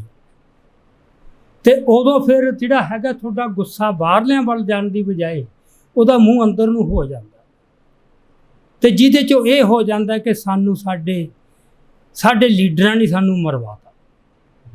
ਫਿਰ ਉਹ ਸਾਰਾ ਗੁੱਸਾ ਉਹ ਆਪਦਿਆਂ 'ਤੇ ਨਿਕਲਣਾ ਸ਼ੁਰੂ ਹੋ ਜਾਂਦਾ। ਪਰ ਕਿੰਨੀ ਬਰੀਕੀ 'ਚ ਜਾ ਕੇ ਉਹਨੇ ਇਹ ਗੱਲਾਂ ਨੋਟ ਕੀਤੀਆਂ। ਆਪਾਂ ਨੂੰ ਕਈ ਵਾਰ ਪਤਾ ਨਹੀਂ ਲੱਗਦਾ, ਬੜਾ ਚੰਗਾ ਲੱਗਦਾ ਆਪਦੇ ਬੰਦਿਆਂ ਨੂੰ ਗਾਲਾਂ ਦੇ ਕੇ। ਮੈਂ ਹੁਣ ਜਦੋਂ ਦੇਖਿਆ ਬੰਦਿਆਂ ਨਾਲ ਵਿਚਰਦਾ, ਅਕਸਰ ਹੀ ਤੁਸੀਂ ਹੁਣ ਤਾਂ ਜਿਹੜਾ ਹੈਗਾ ਆਪਣਾ 1984 ਬਾਰੇ ਐਤਕਾਂ ਜਿਹੜੇ ਜੂਨ ਮਹੀਨੇ ਦੇ ਵਿੱਚ ਬਹੁਤ ਲੋਕ ਬੋਲੇ ਨਾ ਕੇ, ਤੇ ਕਿੰਨੇ ਬੰਦਿਆਂ ਦਾ ਵਰਤਾਂਤ ਜਿਹੜਾ ਉਹਨਾਂ ਨੇ ਪੱਕਾ ਹੀ ਕਰ ਲਿਆ। ਸਿੱਖਾਂ ਨੂੰ ਜਦੋਂ ਮਰਵਾਇਆ ਆਪਦਿਆਂ ਨਹੀਂ ਮਰਵਾਇਆ, ਜਿਹਦਾ ਮਤਲਬ ਬਾਹਰਲਾ ਦੁਸ਼ਮਣ ਕੋਈ ਨਹੀਂ।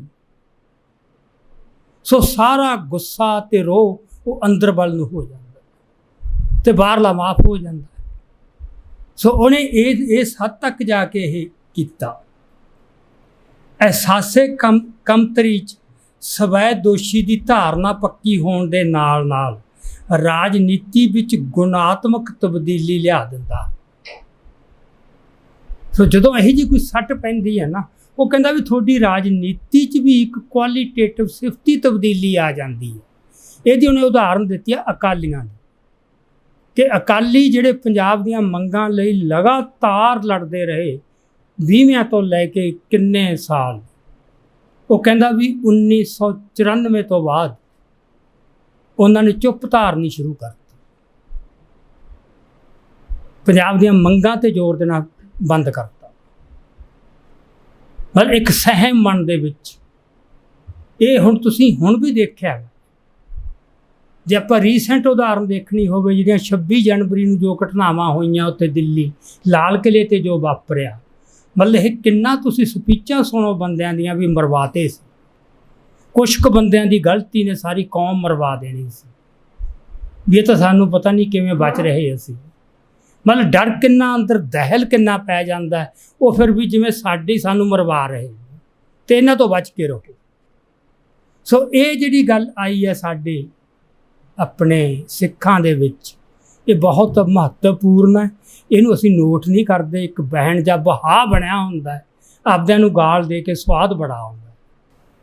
ਸੋ ਜਿਹਦਾ ਮਤਲਬ ਕਿਸ ਲੋੜ 'ਚ ਉਹਨਾਂ ਨੇ ਹਮਲਾ ਕੀਤਾ, ਉਹ ਕਰਨਾ ਕੀ ਚਾਹੁੰਦੇ ਸੀ, ਉਸ ਬਾਰੇ ਗੁਰਮੁਖ ਸਿੰਘ ਕੁਛ ਹਿੰਟ ਦੇ ਕੇ ਗਿਆ, ਜਿਹੜਾ ਇਹ ਕਹਿੰਦੇ ਵੀ ਪੰਜਾਬ ਦੇ ਵਿੱਚ ਪੁਲਿਸ ਇੰਨੀ ਕਿਉਂ ਹੈ। ਉਹ ਇੱਥੋਂ ਸਮਝ ਆਊ ਕਿ ਪੰਜਾਬ ਕੇਂਦਰੀ ਹਾਕਮਾਂ ਦੇ, ਭਾਰਤੀ ਹਾਕਮਾਂ ਦੇ ਮਨ 'ਚ ਕਿੰਨਾ ਦਹਿਲ ਪੈਦਾ ਕਰ ਰਿਹਾ ਹੈ। ਮਤਲਬ ਮੈਨੂੰ ਇੱਕ ਕਿਸੇ ਭਰੋਸੇਯੋਗ ਬੰਦੇ ਨੇ ਦੱਸੀ ਹੈ ਕਿ ਪਿੱਛੇ ਜੇ ਇਹਨਾਂ ਦੀ ਜਿਹੜਾ ਥਿੰਕ ਟੈਂਕ ਹੁੰਦਾ ਹੈ, ਇਹਨਾਂ ਦੇ ਵੀ ਤਾਂ ਜਿਹੜੇ ਹੈਗੇ ਵਿਦਵਾਨ ਜੁੜ ਕੇ ਕਿਤੇ ਬੈਠਦੇ ਨਾ, ਤੇ ਉਹ ਹਿਸਾਬ ਕਿਤਾਬ ਲਾਉਂਦੇ ਆ। ਹੁਣ ਜਿਹੜੇ BJP ਨਾਲ ਜੁੜੇ ਹੋਏ ਜਾਂ RSS ਦੇ ਬੰਦੇ ਆ, ਉਹ ਕਹਿੰਦੇ ਬਾਕੀ ਤਕਰੀਬਨ ਸਾਰਾ ਕੁਛ ਹੁਣ ਠੀਕ ਹੈ। ਕਾਂਗਰਸ ਮਸਲਤੀ ਖੱਬੇ ਪੱਖੀਆਂ ਦਾ ਵਿਰੋਧ ਕਾਫੀ ਨਿਊਟਰਲਾਈਜ਼ ਹੋ ਗਿਆ, ਵੀ ਇੱਕੋ ਇੱਕ ਜਿਹੜਾ ਕੰਡਾ ਨਹੀਂ ਨਿਕਲ ਰਿਹਾ ਉਹ ਪੰਜਾਬ ਹੈ। ਵੀ ਉਹ ਦਬ ਨਹੀਂ ਰਹੇ, ਝਿਪ ਨਹੀਂ ਰਹੇ, ਡਰ ਨਹੀਂ ਰਹੇ ਸਾਥੋਂ, ਅਜੇ ਵੀ ਬੋਲਣ ਦੀ ਜੁਰਤ ਕਰਦੇ। ਤੇ ਦੂਜੀ ਗੱਲ, ਬੋਲਦੇ ਵੀ ਕੀ ਨੇ। ਤੁਸੀਂ ਕਿਸੇ ਨੂੰ 10 ਗਾਲਾਂ ਵੀ ਕੱਢ ਦਿਓ, ਉਹ ਵੀ ਐਡੀ ਐਮ ਨਹੀਂ ਹੁੰਦੀ।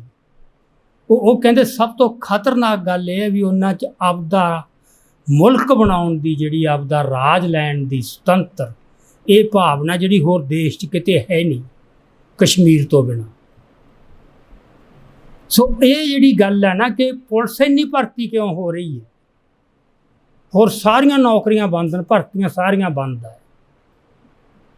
ਪੁਲਿਸ ਇਕੱਲੀ ਨਫਰੀ ਨਹੀਂ ਵੱਧ ਰਹੀ, ਇੱਕ ਤਾਂ ਉਹਦੀ ਕੁਆਲਿਟੀ ਦੇਖੋ। ਮਤਲਬ ਕਿੰਨੇ IPS ਅਫਸਰ ਜਦੋਂ ਅਸੀਂ ਜਵਾਨ ਸੀ, ਜਦੋਂ ਉਦੋਂ ਨਕਸਲੀ ਲਹਿਰ ਚੱਲੀ ਸੀ, ਇੱਕ ਵੀ IPS ਅਫਸਰ ਪੰਜਾਬ ਤੋਂ ਬਾਹਰਲਾ ਨਹੀਂ ਸੀ। ਤੇ ਸਭ ਤੋਂ ਵੱਡਾ ਅਫਸਰ ਜਿਹੜਾ ਪੰਜਾਬ ਦਾ ਪੁਲਿਸ ਦਾ ਸੀ, ਉਹ IG ਹੁੰਦਾ ਸੀ। ਇੱਕ IG, 3 DIG, ਬਸ। ਉਸ ਤੋਂ ਅੱਗੇ SP ਤੇ DSP। ਹੁਣ ਮਤਲਬ ਮੈਨੂੰ ਤਾਂ ਗਿਣਤੀ ਨਹੀਂ ਕੋਈ ਵੀ। DGP ਕਿੰਨੇ ਨੇ, DGP ਦੀ ਵੀ ਗਿਣਤੀ ਨਹੀਂ ਕਿੰਨੇ ਆ। IG ਤਾਂ ਹਿਸਾਬ ਹੀ ਕੋਈ ਨਹੀਂ, ਮੇਰਾ ਖਿਆਲ ਉਹ ਦਰਜਨਾਂ ਦੇ ਵਿੱਚ IG ਹੋਣਗੇ। ਫਿਰ ਇਕਵਿਪਮੈਂਟ ਖਰਚਾ ਕਿੰਨਾ ਹੋ ਰਿਹਾ, ਵੀ ਉਹਨੂੰ ਮਾਡਰਨਾਈਜ਼ ਕਰਨ ਤੇ ਇਹ ਤੇ ਸਾਰੀ ਪੋਲੀਟੀਕਲ ਕਲਾਸ ਦੀ ਸੰਮਤੀ ਹੈ, ਆਮ ਸਹਿਮਤੀ ਬਣੀ ਹੋਈ ਹੈ। ਕਦੇ ਕੋਈ ਸਵਾਲ ਨਾ ਆਮ ਆਦਮੀ ਪਾਰਟੀ ਉਠਾਵੇ, ਨਾ ਕਾਂਗਰਸ, ਨਾ ਅਕਾਲੀ, ਨਾ ਕਮਿਊਨਿਸਟ, ਜਿਹੜੀਆਂ ਮੇਨ ਪੋਲੀਟੀਕਲ ਪਾਰਟੀਆਂ, ਕਦੇ ਕਿਸੇ ਨੇ ਇਹ ਸਵਾਲ ਇਹ ਗੁਰਮੁਖ ਸਿੰਘ ਨੂੰ ਤਾਂ ਰੜਕ ਪਈ ਗੱਲ, ਇਹ ਉਹਨਾਂ ਨੂੰ ਨਹੀਂ ਰੜਕਦੀ, ਕਿਉਂਕਿ ਉਹਨਾਂ ਨੂੰ ਪਤਾ ਹੈ ਕਿ ਇਦੋਂ ਬਿਨਾਂ ਰਾਜ ਨਹੀਂ ਹੋ ਸਕਦਾ। ਜੇ ਪੰਜਾਬ 'ਚ ਰਾਜ ਕਰਨਾ, ਉਹ ਪੁਲਿਸ ਨਾਲ ਹੀ ਕਰਨਾ ਪੈਣਾ, ਅਤੇ ਪੁਲਿਸ ਵੀ ਇਹਨਾਂ ਵਿੱਚ ਹੀ। ਅਤੇ ਉਹ ਅਹਿਮਦ ਸ਼ਾਹ ਅਬਦਾਲੀ ਦਾ ਇੱਕ ਜਰਨੈਲ ਸੀਗਾ, ਨਾਸਿਰ ਖਾਂ, ਉਹਨੇ ਉਦੋਂ ਕਿਹਾ ਸੀ, ਕਹਿੰਦਾ ਕਿਸੇ ਦੇਸ਼ ਦੇ ਸਹੇ ਨੂੰ ਉਸ ਦੇਸ਼ ਦਾ ਕੁੱਤਾ ਹੀ ਫੜ ਸਕਦਾ, ਦੂਜੇ ਕੁੱਤੇ ਨੂੰ ਵੀ ਸਮਝ ਨਹੀਂ ਆਉਣੀ ਵੀ ਇਹ ਕਿਵੇਂ ਜੇ ਝਕਾਨੀ ਦੇਊ, ਇਹ ਕਿਵੇਂ, ਉਹਦਾ ਬਿਹੇਵੀਅਰ ਕੀ ਹੋਊ ਭਲਾ ਸਹੇ ਦਾ। ਸੋ ਉਹ ਉਸ ਨੀਤੀ 'ਤੇ ਚੱਲ ਰਹੇ ਨੇ ਕਿ ਜੇ ਪੰਜਾਬ ਦੇ ਲੋਕਾਂ ਨੂੰ ਕਾਬੂ ਕਰਨਾ ਹੈ ਤਾਂ ਇਹ ਦਰੋਗੇ ਇੱਥੋਂ ਹੀ ਚਾਹੀਦੇ ਜਿਹੜੇ ਇਹਨਾਂ ਨੂੰ ਕਾਬੂ ਕਰ ਸਕਣਗੇ।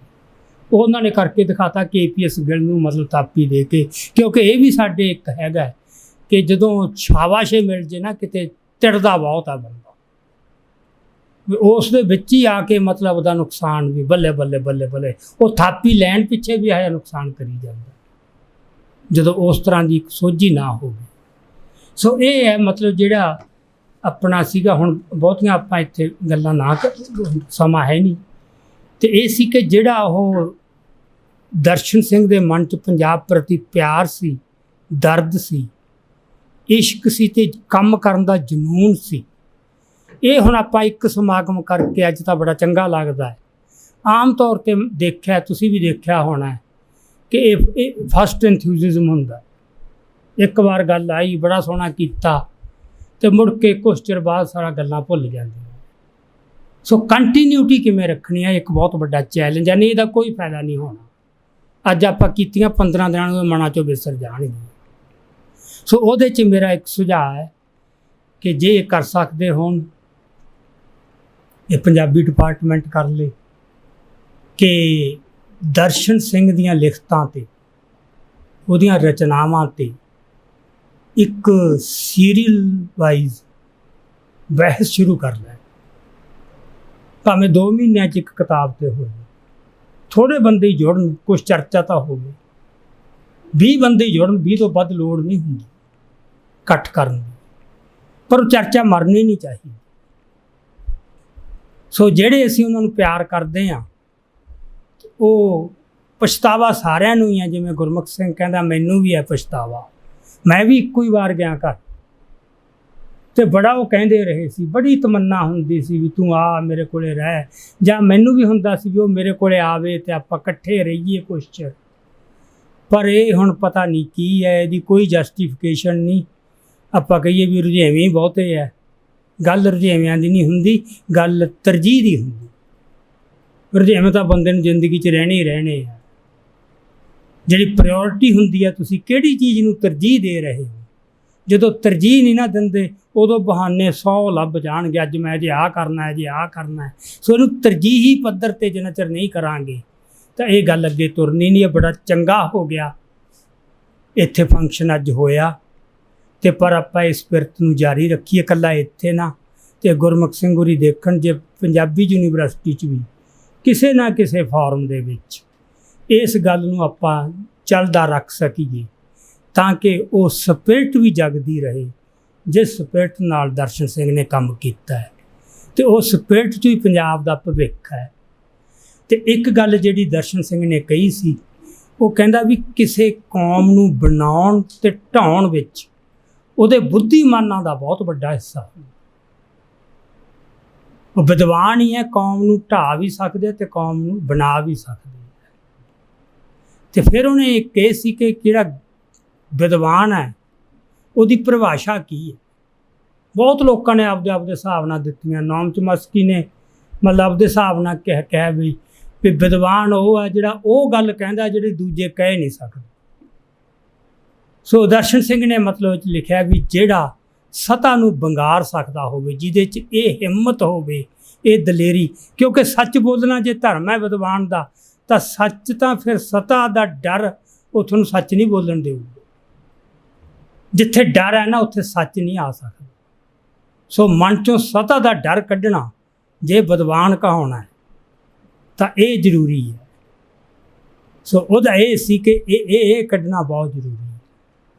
ਦੂਜੀ ਗੱਲ ਜਿਹੜੀ ਉਹਨੇ ਇੱਥੇ ਲਿਖੀ ਆ, ਮੈਂ ਹੁਣ ਇੱਥੇ ਪੜ੍ਹ ਕੇ ਨਹੀਂ ਸੁਣਾਉਂਦਾ, ਆਪਣਾ ਸਮਾਂ ਬੜਾ ਹੋ ਗਿਆ, ਕਿ ਜਦੋਂ ਮੈਂ ਇੰਗਲੈਂਡ ਦੇ ਵਿੱਚ ਦੇਖਿਆ ਉੱਥੇ ਵੀ ਜੋ ਖੱਬੇ ਪੱਖੀ ਆ ਉਹਨਾਂ ਨੇ ਕਿਸ ਕਿਸਮ ਦਾ ਨੁਕਸਾਨ ਕੀਤਾ ਪੰਜਾਬ ਦਾ। ਸੋ ਇਹ ਕੋਈ ਇਕੱਲੇ ਵਿਰੋਧ 'ਚੋਂ ਕਹਿਣ ਦੀ ਗੱਲ ਨਹੀਂ, ਮਤਲਬ ਜੋ ਨੁਕਸਾਨ ਖੱਬੇ ਪੱਖ ਨੇ ਕਰਤਾ ਪੰਜਾਬ ਦਾ, ਮਤਲਬ ਮੇਰੇ ਮੁਤਾਬਕ ਇਹ ਹੈ ਵੀ 2-3 ਪੁਸ਼ਤਾਂ ਤਕਰੀਬਨ ਤਬਾਹ ਕਰਤੀਆਂ। ਅਸੀਂ ਜਦੋਂ ਜਵਾਨ ਹੋਏ ਸਾਨੂੰ ਉਹੀ ਗੁੜਤੀ ਮਿਲੀ ਸੀ, ਮੈਥੋਂ ਪਹਿਲਾਂ ਦੀ ਉਮਰ ਦੇ ਜਦੋਂ ਜਵਾਨ ਹੋਏ ਸੀਗੇ ਉਹਨਾਂ ਨੂੰ ਵੀ ਉਹੀ ਗੁੜਤੀ ਮਿਲੀ ਸੀ, ਅਤੇ ਮੈਥੋਂ ਬਾਅਦ ਦੀ ਵੀ ਇੱਕ ਜਨਰੇਸ਼ਨ ਆਈ ਉਹਨਾਂ ਨੂੰ ਵੀ ਉਹੀ ਗੁੜਤੀ ਮਿਲੀ ਸੀ। ਉਦੋਂ ਬੰਦੇ ਦੇ ਵਿੱਚ ਇੱਕ ਇਹੋ ਜਿਹਾ ਟੇਢ ਪੈ ਜਾਂਦੀ ਹੈ, ਸਭ ਕੁਛ ਹੀ ਪੁੱਠਾ ਸੋਚਣਾ ਸ਼ੁਰੂ ਕਰ ਦਿੰਦਾ। ਮਤਲਬ ਮੈਂ ਹੈਰਾਨ ਹੋਇਆ ਸੀ, ਮੈਂ ਤੁਹਾਨੂੰ ਇੱਕ ਪਰਸਨਲ ਆਪਦਾ ਐਕਸਪੀਰੀਅੰਸ ਦੱਸਦਾ ਕਿ ਜੋ ਦਰਬਾਰ ਸਾਹਿਬ 'ਤੇ ਹਮਲਾ ਹੋਇਆ, ਮੈਂ ਉਦੋਂ ਕਮਿਊਨਿਸਟ ਸੀ ਪੱਕਾ, ਕੋਈ ਸੰਤ ਜਰਨੈਲ ਸਿੰਘ ਨਾਲ ਪਿਆਰ ਨਹੀਂ ਸੀ, ਕੁਛ ਨਹੀਂ ਸੀ। ਪਰ ਜਦੋਂ ਹੀ ਇਹ ਖਬਰ ਸੁਣੀ BBC ਤੋਂ ਕਿ ਅਕਾਲ ਤਖਤ ਢੱਠ ਗਿਆ ਅਤੇ ਸੰਤ ਜਰਨੈਲ ਸਿੰਘ ਦੀ ਡੈੱਡ ਬੋਡੀ ਮਿਲ ਗਈ, ਪਤਾ ਨਹੀਂ ਸਕਿੰਟਾਂ ਦੇ ਵਿੱਚ ਹੀ ਕੋਈ ਮਨ ਦੇ ਵਿੱਚ ਇਹੀ ਜੀ ਉਥਲ ਪੁਥਲ ਹੋਈ ਅਤੇ ਮੇਰਾ ਸਾਰਾ ਨਜ਼ਰੀਆ ਬਦਲਣਾ ਸ਼ੁਰੂ ਹੋ ਗਿਆ। ਅਤੇ ਮੈਂ ਫਿਰ ਮੇਰੇ ਮਨ 'ਚ ਇਹ ਸੀ ਕਿ ਜਿੱਦਾਂ ਪਹਿਲੇ ਦਿਨ ਦਰਬਾਰ ਸਾਹਿਬ ਖੋਲ੍ਹਿਆ ਦਰਸ਼ਨਾਂ ਲਈ ਵੀ ਉੱਦਾਂ ਹੀ ਜਾ ਕੇ ਦੇਖੀਏ। ਅਸੀਂ 2 ਜਾਣੇ ਗਏ, ਦੋਨੇ ਕਮਿਊਨਿਸਟ ਸੀ। ਅਸੀਂ ਉੱਥੇ ਜਦੋਂ ਜਾ ਕੇ, ਉਹ ਬੰਦਾ ਲੋਕਲ ਸੀ, ਅੰਮ੍ਰਿਤਸਰ ਦਾ ਸੀ, ਉਹ ਮੇਰੇ ਨਾਲ, ਉਹਨੂੰ ਮੈਂ ਤਾਂ ਨਾਲ ਲੈ ਕੇ ਗਿਆ ਕਿ ਚਲੋ ਉੱਥੇ ਰਾਤ ਰਹਿਣਾ ਪੈਣਾ ਸੀ। ਉਦੋਂ ਜੁੱਤੀਆਂ ਦਾ ਇੰਤਜ਼ਾਮ ਕਿਤੇ ਨਹੀਂ ਸੀ ਹੁੰਦਾ ਸੰਭਾਲ ਦਾ, ਘਰੇ ਹੀ ਲਾ ਕੇ ਜਾਣੀਆਂ ਪੈਂਦੀਆਂ ਸੀ, ਸੋ ਪੈਦਲ ਨੰਗੇ ਪੈਰੀਂ ਜਾਣਾ ਪੈਂਦਾ ਸੀ। ਉਹਨੂੰ ਮੈਂ ਨਾਲ ਲੈ ਕੇ ਗਿਆ। ਉੱਥੇ ਹੁਣ ਜਾ ਕੇ ਮੈਂ ਜੋ ਹਾਲਤ ਦੇਖੀ, ਲੋਕ ਧਾਹਾਂ ਮਾਰ ਮਾਰ ਕੇ ਰੋਂਦੇ ਦੇਖੇ, ਕਿਉਂਕਿ ਉਦੋਂ ਅਜੇ ਜਿਹੜੇ ਨਿਸ਼ਾਨ ਸੀ ਉਹ ਅਜੇ ਮਿਟੇ ਨਹੀਂ ਸੀ, ਥੋੜ੍ਹੇ ਦਿਨ ਹੀ ਹੋਏ ਸੀ। ਈਵਨ ਦਰਸ਼ਨੀ ਡਿਊਟੀ 'ਚੋਂ ਸੜੇ ਹੋਏ ਮਾਸ ਦੀ ਬੋ ਵੀ ਆ ਰਹੀ ਸੀ। ਬਾਅਦ 'ਚ ਤਾਂ ਇਹਨਾਂ ਨੇ ਠੀਕ ਠੂਕ ਕਰਕੇ ਉਹ ਫੇਰ ਦਿਖਾਤਾ। ਜਦੋਂ ਜੋ ਉਹ ਦ੍ਰਿਸ਼ ਸੀ ਨਾ ਅਕਾਲ ਤਖਤ ਦਾ, ਕੋਈ ਸਿੱਖ ਨਹੀਂ ਸੀ ਜਿਹੜਾ ਰੋਏ ਬਗੈਰ ਰਹਿ ਸਕੇ। ਪਰ ਉਹ ਮੇਰੇ ਨਾਲ ਜਿਹੜਾ ਬੰਦਾ ਸੀ ਉਹ 'ਤੇ ਰਤੀ ਭਰ ਵੀ ਕੋਈ ਅਸਰ ਨਹੀਂ ਸੀ, ਭੋਰਾ ਹੀ ਅਸਰ, ਐਨ ਜਿਵੇਂ ਬਸ ਆਰਾਮ ਨਾਲ ਖੜਾ ਦੇਖ ਰਿਹਾ। ਅਸੀਂ ਉਹਦੇ ਘਰੇ ਆਏ ਹਾਂ, ਦੇਖ ਕੇ ਉਹ ਸਾਰਾ ਪਰਿਵਾਰ ਬੋਲ ਰਿਹਾ। ਉਹਦੇ ਚਾਚੇ ਦਾ ਮੁੰਡਾ ਕਹਿ ਰਿਹਾ ਵੀ ਜਦੋਂ ਗੋਲਾ ਚੱਲਿਆ ਪਹਿਲੇ ਦਿਨ ਤੋਪ ਦਾ, ਅਤੇ ਉਹਦੇ ਬਾਪ ਨੇ ਦੱਸਿਆ ਵੀ ਉਹ ਮੁੰਡਾ ਨੌਜਵਾਨ ਸੀ, ਨੰਗੀ ਤਲਵਾਰ ਲੈ ਕੇ ਭੱਜ ਲਿਆ ਫੌਜ ਵੱਲ ਨੂੰ, ਮਸਾਂ ਫੜ ਕੇ ਰੋਕਿਆ। ਬਾਕੀ ਸਾਰਾ ਪਰਿਵਾਰ ਐਂ ਕਰ ਰਿਹਾ, ਪਰ ਉਹ ਬੰਦੇ ਦੇ ਮਨ 'ਤੇ ਕੋਈ ਵੀ ਅਸਰ।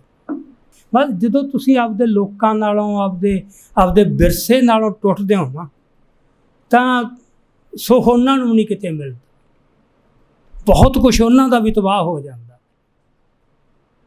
ਸੋ ਇਹ ਇਸ ਕਰਕੇ ਜਿਹੜਾ ਇਹ ਹੈਗਾ ਆਪਣਾ ਖੱਬੇ ਪੱਖੀਆਂ ਦਾ ਵਰਤਾਰਾ, ਇਹ ਕੋਈ ਉਸ ਤਰ੍ਹਾਂ ਸਿਰਫ ਵਿਰੋਧ ਕਰਨ ਵਾਸਤੇ ਵਿਰੋਧ ਨਹੀਂ।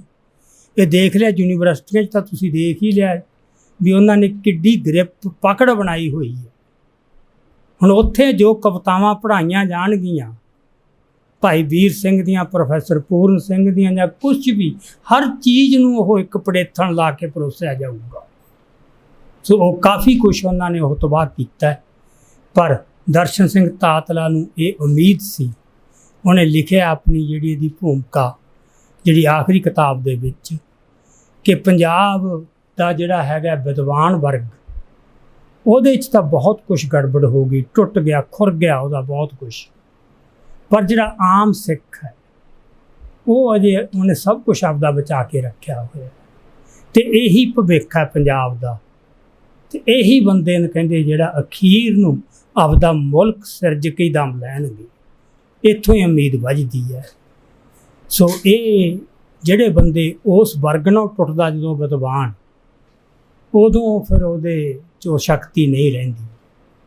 ਸੋ ਪ੍ਰੇਰਨਾ ਤੇ ਸ਼ਕਤੀ ਆਪਦੇ ਲੋਕਾਂ ਤੋਂ ਹੀ ਮਿਲਦੀ ਹੈ। ਸੋ ਜਿਵੇਂ ਦਰਸ਼ਨ ਸਿੰਘ ਨੇ ਪਿਆਰ ਕੀਤਾ ਆਪਦੇ ਲੋਕਾਂ ਨੂੰ, ਸੋ ਉਸੇ ਸ਼ਿੱਦਤ ਨਾਲ ਪਿਆਰ ਹੋਣਾ ਚਾਹੀਦਾ ਹੈ। ਸੋ ਵਿਦਿਆਰਥੀਆਂ ਨੂੰ ਖਾਸ ਕਰਕੇ ਕਿ ਜਿਹਨੇ ਜ਼ਿੰਦਗੀ 'ਚ ਕੁਝ ਕਰਨਾ ਹੈ ਤਾਂ ਇਹਦਾ ਦਰਸ਼ਨ ਸਿੰਘ ਦੇ ਜੀਵਨ ਨੂੰ ਕਾਫੀ ਪੱਖਾਂ ਤੋਂ ਦੇਖਣਾ ਪਊਗਾ। ਅਕੈਡਮਿਕ ਵੀ ਸਾਰੀ ਉਹਦੀ ਅਪਰੋਚ ਕੀ ਹੁੰਦੀ ਸੀ, ਅਤੇ ਉਹਦੀ ਬਾਕੀ ਜ਼ਿੰਦਗੀ ਜਿਹੜੀ ਫਕੀਰੀ ਤਾਂ ਸਭ ਨੇ ਦੱਸਤੀ, ਇਹ ਤਾਂ ਫਕੀਰਾਂ ਵਾਲਾ ਕੰਮ ਹੀ ਹੁੰਦਾ। ਫਿਰ ਦੂਜੇ ਚਾਅ ਨਹੀਂ ਜ਼ਿੰਦਗੀ ਦੇ ਪੂਰੇ ਹੁੰਦੇ। ਸੋ ਇੰਨੀਆਂ ਕੁ ਵਿਚਾਰਾਂ ਪ੍ਰਵਾਨ ਕਰਨੀਆਂ। ਵਾਹਿਗੁਰੂ ਜੀ ਕਾ ਖਾਲਸਾ, ਵਾਹਿਗੁਰੂ ਜੀ ਕੀ ਫਤਿਹ।